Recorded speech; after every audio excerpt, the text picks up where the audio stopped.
Alright guys, welcome back to another Idle Adventure video. Some people are going to be disappointed, especially because our expectations a little bit were like quite high with obviously getting hopefully a Salt Meteorist, which to be fair, I did say if we're going to get him, it probably likely wouldn't be during part 2, which it is by the way guys, it is a Galland. It'd probably likely be during 1 month after the Escanor, right? So we still could get it in 2 weeks. Nah, probably not. Nah, I don't think so. Yeah, I think we're not going to get a Salt until like another 2 months, right? Which is probably a good thing because there was some, I think it was a lose-lose. People wanted a Salt Melee, which would have been a bad thing because you spent all your diamonds. And then also as well, if it wasn't a Salt Melee, then people are going to be disappointed because it wasn't a Salt Melee. So it was a lose-lose, whatever, if we got him or not, right? But let's go for the new character because it is a new Galland, which does feature his coin shop one. His coin shop design is not actually as bad as the others because he actually has like armor. So like it's just a cool red and black design. Once again, the spamming commandments, man. So like it really does feel like a Salt Melee is coming sometime soon. Once again, you know how we feel a little bit about these coin shop designs. It's kind of annoying as well because the last coin shop characters being Galland, or not Galland, well I guess it may be Galland now, but the Glucks in your draw and Munspear, some of my favorite characters in the game. It's a little bit of a shame they're not doing like really cool designs no more with these ones. But I did say as well, if we're going to get like actual new designs for the commandments, it would only be for Derriere, Esterosa, and Zeldris. So we have to hold out for like new designs for those two ones. But let's go for this Galland. Also, we'll go down a little bit. The new Transcendent hero is actually Bon. Kind of a surprise a little bit because the way he worded it in the dev notes, it felt like the new character plus the new character here was going to work well together. And we all thought we were going to get a Galland, which to be fair, we were right. It is a Galland, but it's just not the actual Transcendence hero. And yeah, you can't use this Bon with the Meteorist. So it's kind of weird a little bit because I haven't seen what he does just yet, but he is a yellow support character. So you completely change the role of the character, which is, yeah, kind of interesting. We'll go through what he does in a second. But let's go through Galland first because this character, from a little glance looking at it, feels a lot like a knighthood boss character. So yeah, he is a red debuffer, which is given. First skill just does normal damage. The second skill, the special skill, is going to deal damage every 5 seconds, which means you're going to spam normal skills a little bit, which is kind of what the actual, I guess, 10 Commandment team kind of wants a little bit, even though he doesn't really have any way to increase his attack speed. But yeah, for every 5 seconds, deal damage equal to 339% attack onto a target, and then prioritize attacking the hero with the highest attack. Remove all buffs on our target, then also inflict them with buff block for 2 seconds and armor break for 1 second. Buff block is they can't obtain any buffs during the duration of this debuff, and then the armor break is deals damage equal to 3% of the target's remaining HP every 1 second. Which yeah, how do I feel about this? I guess it's good for Natter bosses, right? I think that's kind of the only thing you could probably say. I actually don't know how Natter bosses work when it comes to remaining HP because they don't have remaining HP. Or I guess they do if like the bar. I'm not entirely sure. You might have to let me know if you lot are like proper sweaty into Natter bosses. Like this might deal a lot for Natter bosses. But only 3% of the remaining HP every 1 second. The buff only lasts, or debuff only lasts 1 second. It's not going to do a lot, right? I'm not entirely sure what the purpose of that is. But the buff block as well. Assuming that you're playing in PvP, he's a debuffer, so he's kind of got to have some really good stats because he's just going to walk straight into his Escanor, and he's also red, so he's type disadvantage. He's going to get absolutely nuked by an actual no, is it red? It's yellow, right? So he's not, yeah, okay, so never mind. He has to be, I mean, he's still going to get nuked by Escanor. So I'm not really too sure what they're trying to do here because the buff block doesn't even apply towards the Escanor. But if you are doing PvP, the highest buff target actually might be Lost Fame Meteorist, the Transcendence hero, because he does got the highest attack in the game. So it might go towards him. And at that point, he is yellow, so this would do more damage towards him.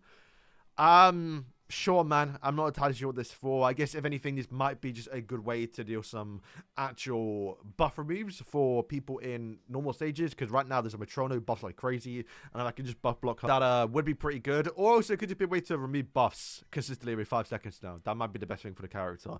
But in this one, it's pretty cool, actually. So we kind of got a little bit of a, you know, pitch black melee ult here. So what it does do is deals damage equal to 1,172% attack onto all enemies with a 4x6 area in front of itself, which is pretty big, but also inflicts targets hit with the brand of perjury for 5 seconds each time this skill deals damage to an enemy. So the way it works is very much like the actual green Escanor we got at the start of the game. There's a few characters in the game that has this, where if this ultimate does 5 hits, or 4 times, for example. But it's going to apply this brand of perjury, and what it does do, it decreases final evasion by 6%, and also decreases critical resistance by 6%, stacks up to 4 times. So what is that? That's 24% on both final evasion and critical resistance, which is not too bad. And you got to remember as well is and one thing like the commandment team they love doing right now is to lower the evasion. So like it really does, if anything, feel like a knighthood boss, because the bosses obviously increase their evasion by quite a lot, so lowering it by quite a lot is kind of nice.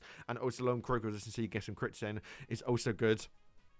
But also, of course, as you can see here, is each time this, like, the ultimate hits, you're also going to apply various debuffs for 2 seconds upon a successful attack, which is bind, bleed, infection, break. So literally, this is your kind of right now go-to like knighthood boss character. There's like so many times when you want to use one of these for each one. Well, now you can just bring Galland, where you're going to get constant buff removes, you're going to get some little bit of damage over time effect, you're going to get buff block as well if any of them do buff up. I don't actually remember. And also just apply a bunch of these debuffs while also lowering the evasion. So just kind of your overall go-to knighthood boss character. And it also, the skills damage is increased by 30% for each brand of perjury inflicted on the target upon the 4th hit, basically. So yeah, it's not what we expected. If anything, it might be the worst of the actual commandment characters, where like you can't use it in, I don't see worse. It's literally knighthood bosses, right? That's if you care about it. So it is I mean, cool, we'll test him out. Maybe he can do some good damage. Maybe he can be somewhat decent a little bit when it comes towards Tower Trials. He is a red character, so get some more red support would be kind of nice, because Merlin, while she does most of the work, we kind of nice to get another character, right? But yeah, that's Galland. Let me know what you lot think. So we have our new Transcendent hero. Let's see what he does. I haven't seen it just yet, actually. So he is, like I did say, a new green support character. Okay, so let's go down slowly, boys. Let's take it in what he does, because this is gonna be our next like only Transcendent character for the next like 2.5 months. So probably going towards just before New Year's. I mean, we still have like 3 months before New Year's, but we'll see. So increase normal damage skill of the 70 Sins hero. Oh, this is the trait. Okay, so increase normal damage skills of the 70 Sins heroes by 35%, and increase crit damage by 35%. Okay. Is that good? I don't know, you know. Because wouldn't you just rather... I mean, maybe he's got some other buffs going on, right? But wouldn't you just rather have the 20% attack buff on all your skills? Like, Escalon Ultimate. And it also... Crit damage is good, to be fair. But you can just bring OG Skinny King for like 30%. You know? So, yeah, I'm not too sure how I feel about that one. But let's check what he ever does, see if everything's come together. So, it deals damage equal to 205% attack onto the target, and has a 50% chance to grant regeneration for 2 seconds upon a successful attack. Restores HP by the amount of the... Ooh, okay, you know what?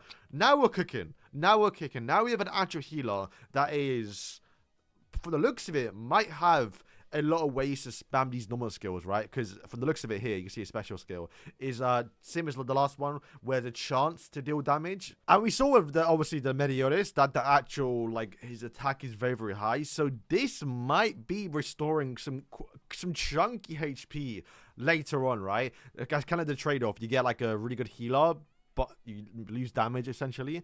I guess you still have some decent damage, but nothing crazy. Then we have the Rage attack, which it looks almost to be almost identical. However, now it's each time this skill deals damage. See, before it was 20% chance, it's definitely a lot higher, and you also restore 10 energy, right? When now it's a quite high multiplier, but only 3 energy. But let's check how much damage or like hit it does, because they don't change the animation, right? So it should be his... Yeah, I'm going to assume it does 4 hits, because it will make more sense that he gets more. So he gets what would be like 12 now rather than 10. So it is a better, like a little bit of a buff skill, right? So you're probably going to get 12 energy from this one, 5% chance. Not too bad, actually. And then the ultimate is going to deal damage equal to 1,250 attack onto all enemies. Oh, it's AoE? Wow, they changed it from AoE. I mean, to be fair, the vanishing skill, like ultimate effect, if you can see it right here, it is, right now. Hang on. Like that one, that could easily be AoE. So yeah, they buffed it to be AoE. So it's 3 meters in front of self, 3.6. Removes 2 buffs upon the successful attack on the enemy. It's kind of cool, okay. And also inflicts Snatch for 10 seconds and grants Snatch for 10 seconds, which is decrease the attack by 20%, and also increase your your attack, right? It's only towards self, not our allies. Okay, that is... I'm trying to think. Pretty decent for some tower trial stuff, right? Because like we said it before, right? The reason why we kind of like Goldfire is because he loads attack for like AoE content in tower trials. So having like an AoE attack lower is actually pretty decent, and it is for 10 seconds as well, right? So it's a pretty hefty debuff, and it also lowering some buffs as well, or removing buffs when you have like immortality stuff. That could be kind of good too. Only 2, so it's not permanent, all of them, but I guess it could help out quite a bit. Injury restore, assuming it gives 12, is okay. I think the big thing is probably going to heal. I think the consistent heal was going to be, might be the best healer in the game, but it will take a very, very long time before we get to that point to where he's actually got a really, really high attack. But yeah, guys, that is our Barn and Galland. But yeah, man, let me know what you think. I think people are going to be a little disappointed because it's the part 2 towards the anniversary. We wanted like Lucia, we wanted like Assault Melee, we wanted some new characters, right? To get another coin shop, or like an actual coin shop sin that isn't got unique design a little bit. And for the looks of it, it's just a natural boss character and not really exciting. And Barn, I mean, regardless of who it actually is, it takes a minute for us to actually use the characters. Like, I literally yesterday just got my melee towards Super Awakening. So, you know, it took quite a while to get him. But at least he was a little bit usable early on because he had, like, the crazy buff. Where, you know, we have to wait and see, man, like, what this entails for the Sin teams. Are we going to get a character or a DPS in the future that focuses very much like Zeldris on normal attacks? If that's the case, like, if this was literally just... what would it be? Like actual like commandments where you got increased crit damage and also more normal skill damage. That would be pretty good for actual commandment teams. So we just need a Zelda for the Sin team now. So you have to wait and see. But yeah, the hero is probably going to be the best part about the character. But once again, man, this is our second Transcendence hero. And I like what he's done in a sense, right? Completely repurposed the character. What was before a DPS is now a support character, which is kind of cool a little bit. And then he also just made his AoE his ultimate AoE, which is something... I guess they just can do depending on what the actual ultimate looks like, which is yeah, kind of cool a little bit. But I don't think that's it, boys. I think we still have another banner to go through. So let's go through the patch notes here. So we have a new Arcade Master, which is a title, okay, which is 15% accuracy, kind of high actually, and it is reach score. Wow, okay, 20k and 10k. That's crazy. I remember those being quite hard. What's my high score? I mean, if you think about it, the Hawk Scrap Disposal event, the high score right now is 43k. Hawk's Scrap is 20k, so only one person's doing that. I don't mind them making really hard challenges, but yo, that is a little bit too much though, I can't lie. On the Relentless one, you can see my high score is 5k, and apparently you have to get 10k, and the highest no one right now has even gotten 10k, but then again, I guess it's no like purpose of going on. Maybe they actually nerf it so it's a bit easier, and 20k is yeah, that's crazy. I mean, it's a cool border though. Then we'll also expand our stages, fair enough, Galland is there, but it should be a new anniversary banner. Okay, so...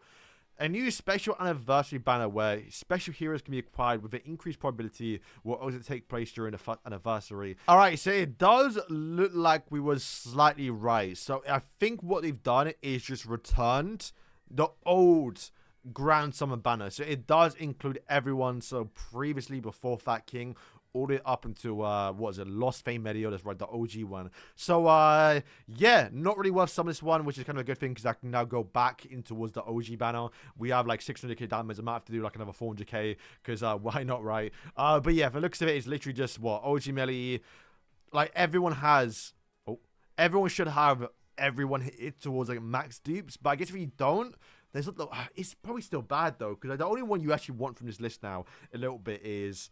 probably still Pitchback Meliodas.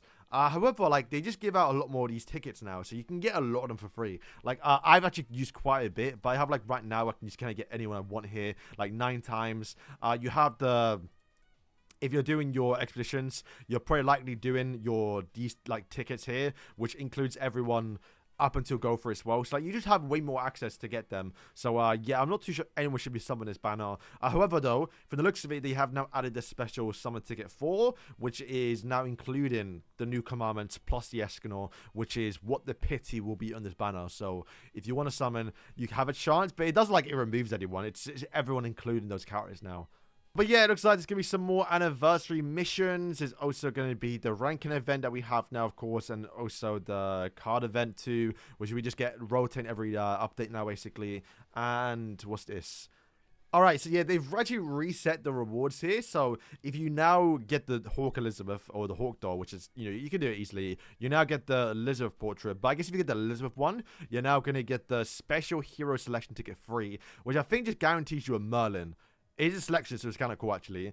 Then you also get the artifact card packs number 3. They are very, very rare, so kind of decent.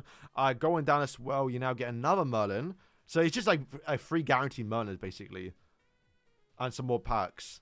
And once again, down here too, 3k points, getting stage 6 actually crazy. I think they definitely made it easier, but I don't remember if I got stage 6 consistently.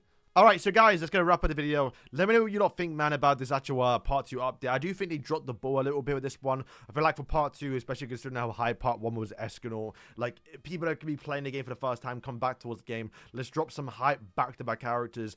Did they need to drop a Sop Melee? No, they could have easily dropped, like, any cool character with some new cool designs. Like, if they had a new design in the works, this would have been time to do it. If they had even, like, the Lucia or Saria or Tamio, drop one of them now. That would have really went a long way, rather than dropping a knighthood boss character, which is not the most exciting unit. While I don't mind it, that could have came out in, like, 2 weeks time from now, after the first anniversaries kind of ended. I do like they waited in terms of actually dropping the new Transcendence hero, because I feel like with Escanor, it was quite a lot, man. Like, with clone content we never did before, it was like quite a lot. Escanor carry part 1 all by himself. That's literally, it was perfect for them to drop the Transcendence hero for part 2 to make this update a bit more special. But I guess getting Barn when we can't use him with the actual melee is slightly frustrating. But you know what? We'll see, man. We'll see when we get him up if he's actually worth using. Because I feel like that attack level and like constant heals could be kind of nice a little bit. And yeah, the anniversary banner looks like to be a little bit of a stinker. So if anything, it just confirms towards us, guys. Go back into this banner. We still have 2 more weeks. I have 600k, right? We're going to spend like, what, 160 on Barn, maybe 200. So we'll drop down a little bit. And I'll probably do like another 200k, 300k in this banner. Go towards the million summons deep, right? So yeah, guys, thank you for watching. And yeah.